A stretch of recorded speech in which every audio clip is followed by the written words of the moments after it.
Exodus 10, 1 to 29.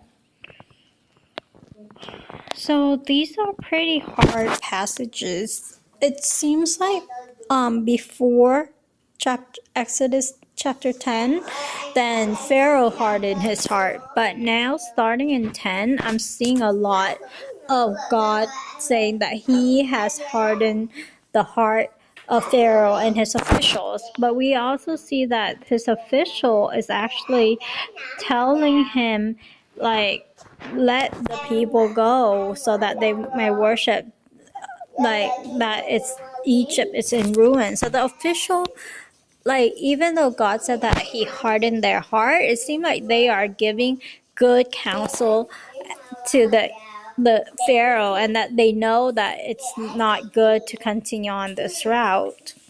But then Pharaoh, the Lord said that he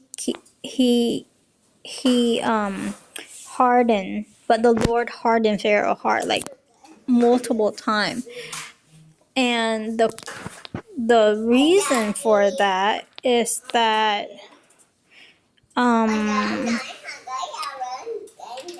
and Moses and Aaron says to the Pharaoh, how long will you refuse to humble yourself before me? So the Pharaoh would, in his pride, would not humble himself to God. And so it's really hard to understand, like, the difference between when God does the hardening and when the person themselves is like unwilling to humble themselves before God. I think it goes hand in hand. Like, but like I said previously, I think, like, people will harden their heart to a point where it's like irreversible. And I think this is where, like, chapter 10 is when it already become irreversible. And then it's God says that, oops. And it's hard to understand God's reasoning when he said he have hardened his heart and the heart of his official so that God may be perform the signs that God wanted to perform, and so that the Israelite can tell the children and grandchildren how God dealt harshly with the Egyptians and know that God is Lord. So he says this, but the, like, all the inner working and, like, the difference between his will and our will, when he hardened our heart and when we harden our heart, it's very unclear. Like, the Bible doesn't clarify that. But I do know that the Pharaoh, I'm pretty sure that he is stubborn and he is very prideful, and he would not submit himself to God.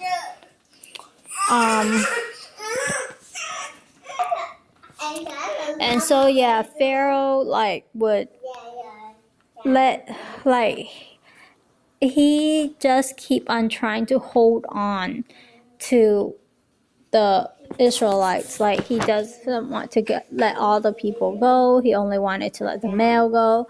And then after that, he wanted to keep the flock. So he pretty much want a guarantee that they will return.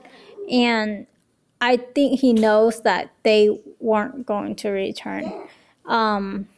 It's kind of interesting because if he agreed quickly, I wonder if the Israelites will return to their land or not. But the way that it panned out, he didn't want them. And then to leave, he wanted the slave labor. But then, so then Pharaoh then eventually said to Moses, like, I don't want to see you again. And Moses said, okay, pretty much.